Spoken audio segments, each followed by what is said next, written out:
Saya ditinggal ke dapur. Iya. Saya nangis. Ya Allah, kenapa begini, saya pengen tobat. Tapi saya masa bodoh waktu itu. Saya pindah ke tante. Saya minta tangannya untuk jabat tangan. Mau jabat tangan tapi tidak mau melihat saya. Jadi begini, Iya. saya di sana menjabat tangan. Begini saja. Mukanya ke sana, tangannya ke sana. Sambil tangan saya diremas, dibuang. Itu. Saya dikata-katain gitu. Nyesek kan? Iya banget. Nyesek banget. Saya pamit sama Pak D, saya kakaknya ibu. Mau jabat tangan, mau menatap muka, sambil saya nggak dilepas itu, diremet. Sambil saya wah itu lama sekali itu ngomong pokoknya menjelek-jelekan saya, menghina saya. Saya diam. Saya pamitan sama tetangga-tetangga yang pernah saya sakiti, semua nggak ada yang menerima tangan saya. Dan di situ sambil mengatakan, kamu tidak akan kuat dan kamu tidak akan betah di pesantren. Tempatmu adalah di terminal, bukan di pesantren. Itu tetangga saya, ada 4 itu yang mengatakan seperti itu. Terus saya pamit sama kiai-kiai, semua mengatakan, ya ini nih, saya takut kan, dikirain dimarahin atau apa, udah kenyang kan, ini nih, kan nama asli saya kan Surya Cahyono, ini nih Cahyono yang kemarin, sekarang lahir menjadi bayi. Alhamdulillah, kirain mau dibentak-bentak atau apa. Mereka sibuk membekali guling, bantal, kasur, selimut dan lain-lain. Saya tolak. Mohon maaf Pak Yai, Pak Ade, kakak dan sebagainya. Saya niat saya pesantren bukan kemah. Saya tolak. Akhirnya saya dikasih duit. Dan saya dari rumah sampai sampai di stasiun dikawal. Dan saya naik motor, yang ngawal kiai jalan kaki nyeker semua. Ada kurang lebih sekitar 13 atau 14 kiai. Jalan kaki sambil melantunkan la ilaha illallah sampai ke stasiun. Pas mau ke stasiun. Mau berangkat pesantren. Itu. Dan di pesantren, sampai di pesantren saya ketemu sama Pak Yai. Nih konyol ini. Sudah sowan di rumahnya Pak Yai. Kakak sepupu saya bilang, Nurrohim, adiknya diajak ke kantor. Nanti malam dicarikan kamar. Nah, sekarang istirahat dulu. Ustaz Nurrohim, sepupu saya keluar dari pintu.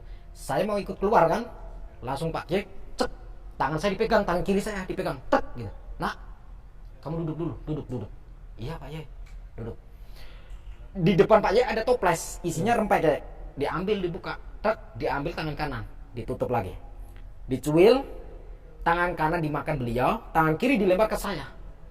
Saya spontan mengatakan, saya berdiri, baci. Kemarin sore sudah berlaku, kamu tidak tahu siapa saya. Senyum guru saya, Pak Kiai itu senyum. Dan saya sama kakak sepupu saya, jangan kayak gitu, bodoh. Kemarin sore songong, kiai kampung dan sebagainya. Dia nggak kenal saya siapa. Keluarga saya semua ulama. Kiai, saya tahu kamu pernah belajar sama kakek saya. Kamu sudah berani memberikan makanan sama manusia, dilempar seperti halnya kamu menganggap saya anjing. Saya bilang seperti, saya manusia bukan hewan. Ya kan? Namanya orang jalanan ya, orang brutal ya. Ya terserah mulut saya. Orang brutal. Di situ saya akhirnya dipaksa sama kakak sepupu saya, akhirnya saya makan. Saya sambil dedam kan di hati saya, kremus, belum saja telan, masih di tenggorokan atas sini. Langsung saya kepanasan, kejang-kejang, kejang-kejang, pingsan saya.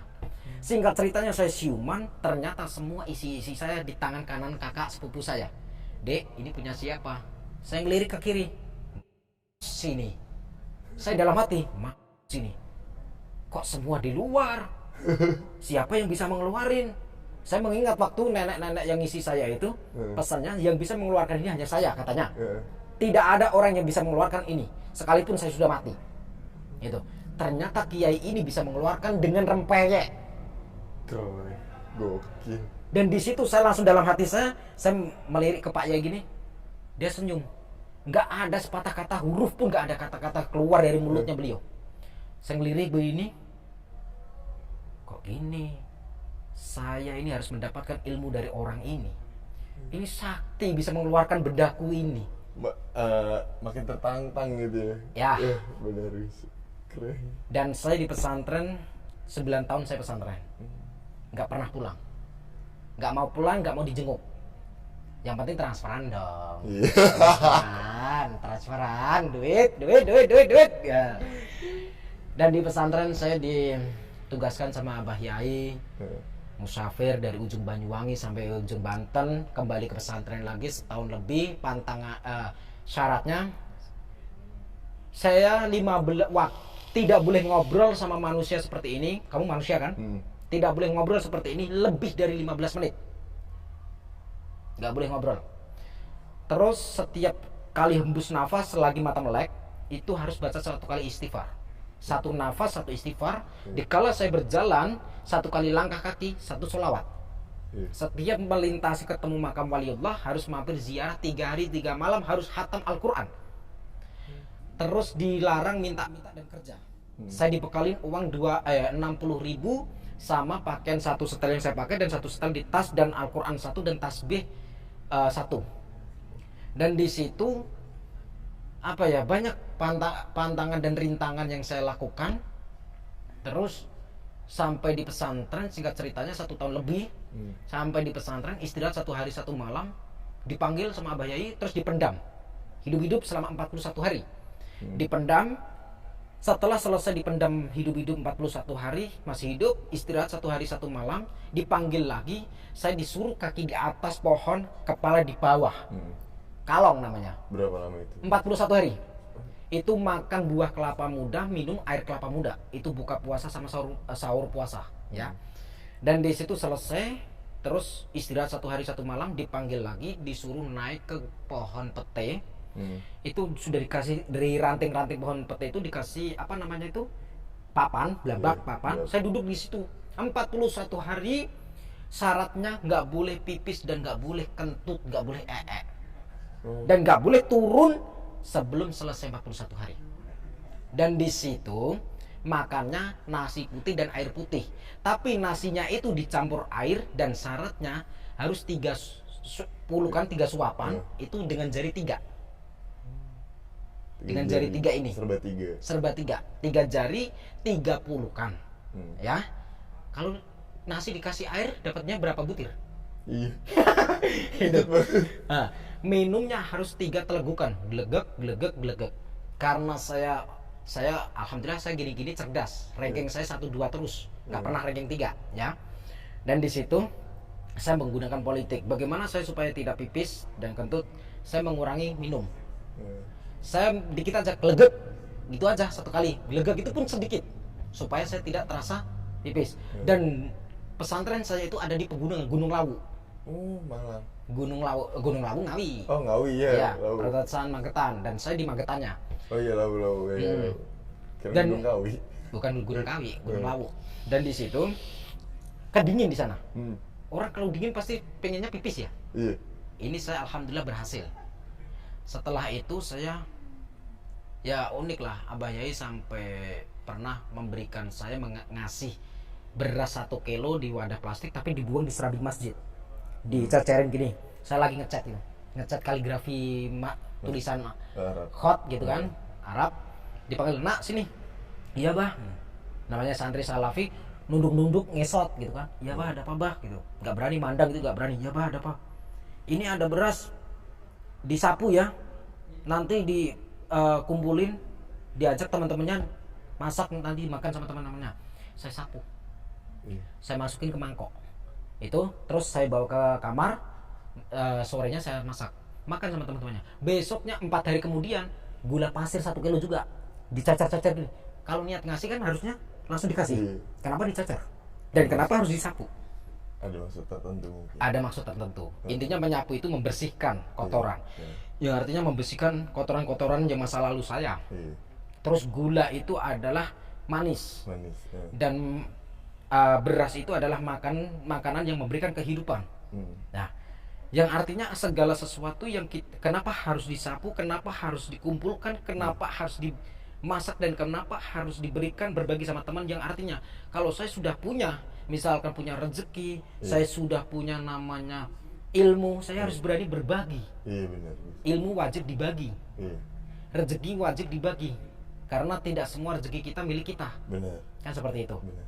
Iya. Nah, alhamdulillah yang dulu saya dihina di kampung, nenek saya, tante saya, pak ade saya, semua menganggap saya keponakan dan cucu. Dan 3 tahun ini saya flashback lagi, Iya. saya mundur lagi, dan di situ waktu 3 tahun baru 3 tahun saya di pesantren, ternyata orang yang pernah menghina saya waktu mau berangkat pesantren kecelakaan semua. Iya. Termasuk pak ade saya kecelakaan, kepalanya sampai gagal otak dan hilang ingatan dan stroke. Terus tetangga saya ada 4 itu mati, yang pecah, ada yang perutnya pecah, ada yang pisah badan sama kaki pisah. Dan di situ saya kena fitnah, dikira saya nyantet. Itu kan takdir Allah. Iya, takdir. Mungkin kenapa? Karena saya mondoknya di terkenal dunia santetnya. Iya, benar. Nah, dan di situ nenek saya juga stroke. Terus saya pulang, saya minta segelas air putih, saya doakan Al-Fatihah 1 kali, saya tiupkan, habis itu saya minumkan ke Pak Ade, hilang ingatannya, sembuh, stroke-nya sembuh, tapi hilang ingatannya belum. Semua keluarga yang diingat cuma nama saya, nama adiknya, anaknya, istrinya, orang tuanya sendiri nggak ingat. Nah, yang diingat nama saya, nggak tahu, wallahu alam, Allah yang menghendaki. Yang disebut nama saya saja.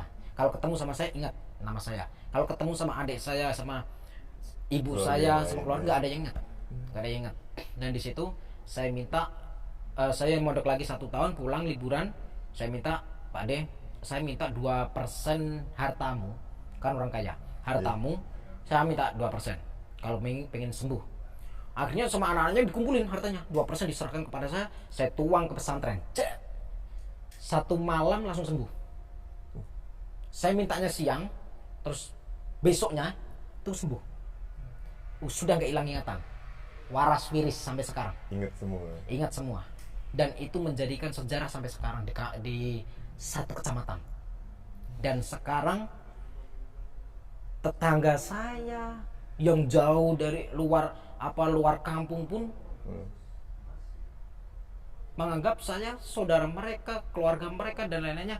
Kalau ada orang ini keponakan saya, itu kakak sepupu saya, itu keponakan saya, itu cucu saya dan sebagainya. Tapi saya tidak pernah dendam. Iya, benar, guys. Saya juga tidak akan memaafkan mereka. Kalau ada orang seperti itu posisi sampean, sampean maafkan nggak? Kalau saya pribadi, ya kalau saya sih maafkan, karena kan Maafkan. ya, tapi kan kalau setiap orang itu punya pendapatnya masing-masing. Kalau saya tidak memaafkan, sampai hidup mati pun saya tidak akan memaafkan, sampai dunia gulung tikar saya tidak akan memaafkan. Karena ada alasan. Iya, pasti. Alasannya karena anggapan saya mereka tidak pernah salah. Iya. Yang artinya mereka tidak pernah melakukan kesalahan. Iya. Mereka tidak bersalah. Ngapain saya memaafkan? Iya, benar.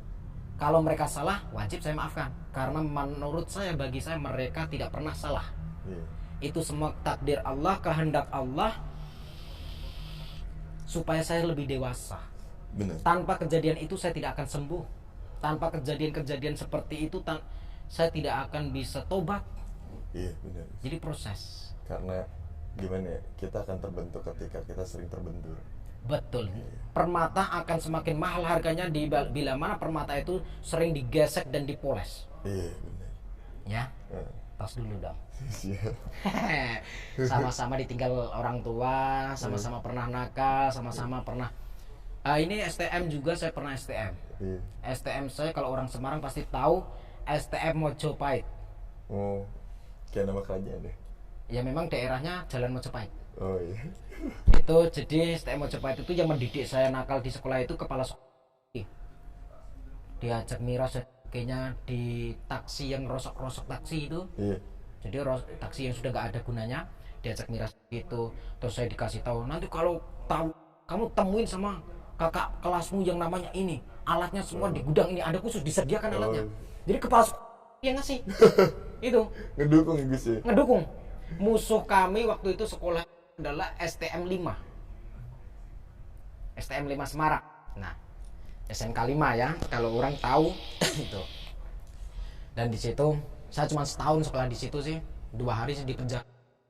Tahu 5 Semarang ketangkep. lupa melepas seragam ceritanya, lupa melepas seragam. Jadi seragam sekolah. Tapi ditebus akhirnya gitu.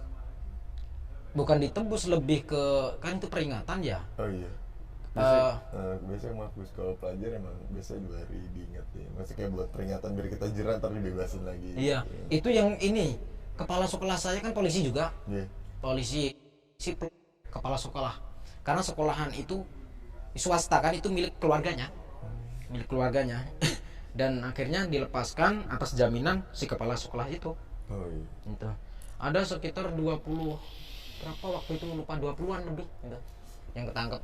Lumayan banyak. Tangkap itu.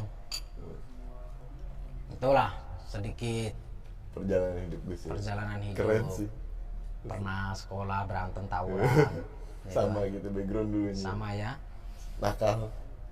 Bandel sih. Iya bandel. Nah, jadi kalau saya banyak kok sahabat-sahabat GNS itu, subscriber saya itu yang banyak yang sudah tahu masa lalu saya, tentang saya mantan preman, nakal, tapi nggak sedetail ini sih. Ini aja sih saya poin-poin inti-intinya Iya. saja. Itu pun tidak semua inti sih. Dan apa ya, saya nggak pernah malu lah Iya. untuk cerita masa lalu saya. Intinya tujuan saya, dan saya tidak pernah sombong, merasa keras, merasa ampuh, enggak. Tidak ada ampuh, tidak kesaktian di dunia ini, tidak ada. Karena di atas kesaktian itu masih ada Allah. Yang artinya maha sakti adalah Allah. Itu. Yang artinya saya masih lemah karena saya masih membutuhkan Allah. Benar. Saya masih lemah karena saya masih membutuhkan orang lain. Mau bikin rumah harus butuh tukang. Benar. Mau masuk kuburan harus butuh tetangga bopong jenazah saya. Benar. Kan seperti itu. Iya. Jadi apa yang mau kita banggakan? Iya. Nggak ada yang kita banggakan. Nggak ada yang harus disombongin juga. Itu. Jadi apa ya? Saya bukannya bangga menceritakan masa lalu saya, tapi Biar orang-orang gak niru gitu. biar orang-orang tidak mencontoh, tidak Iya. meniru bahwa itu tidak benar. Kalau itu benar, ngapain saya tobat? Gitu aja. Iya. Dan yang saya gimana ya, pendapat saya, pandangan saya, yang nggak selamanya orang buruk itu buruk. Karena setiap gimana ya, terkadang orang yang buruk ketika dia berubah ya berubahnya konsisten. Oke. Ya, nggak seakan-akan kayak berubah. Nggak setengah-setengah. Iya, nggak setengah-setengah. Setengah-setengah. Lebih baik dari buruk menjadi baik daripada baik menjadi buruk. Menjadi buruk. Iya, Betul. gitu. Setuju ya? Setuju. Oke. Gitu. Jadi apa ya sahabat-sahabat, intinya begitulah saya dan begitulah Bang Kata. Intinya sama-sama pernah ditinggal orang tua, Iya. dan saya juga ditinggal sama kedua orang tua, ayah dan ibu saya. Walaupun sekarang ibu saya sudah pulang karena Pangeran Muhammad Ridwan Shah, putranya Raja Ridwan Shah dari Kerajaan Selangor Malaysia, itu adalah santri saya, murid saya. Saya menelpon supaya membantu ibu saya pulang ke Indonesia karena warga negara Malaysia waktu itu. Iya. Akhirnya dibantu. Dan karena saya rindu dengan sosok orang tua, saya sudahlah, nggak usah kerja. Buat apa cari apa kerja? Biar anakmu yang kerja. Gantian. Iya benar. Saya begitu. Cocok ya? Cocok. Sama ya? Saya juga begitu, Gus. Ah. Apapun yang saya lakukan saat ini ya untuk ibu saya. Untuk Saya- ibu.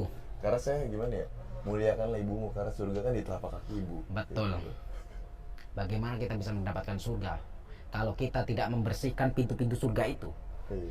Pintu-pintu surga itu ridhonya orang tua. Kalau kita Iya. sudah mendapatkan kasih sayang dan ridho orang tua, disitulah kita sudah membersihkan pintu itu. Sih. Kalau pintu itu sudah bersih, yang artinya kunci akan kita dapatkan. Iya. Kunci sudah kita dapatkan, kita bisa masuk leluasa, keluar masuk enak. Iya. Mau nengok neraka, halo dadan, dadan, gitu kan? Itu enak coy. Gitu. Mau nonton dangdutan, nengok ke neraka, dangdutan dong, gitu kan? Berat. Bahasnya berat.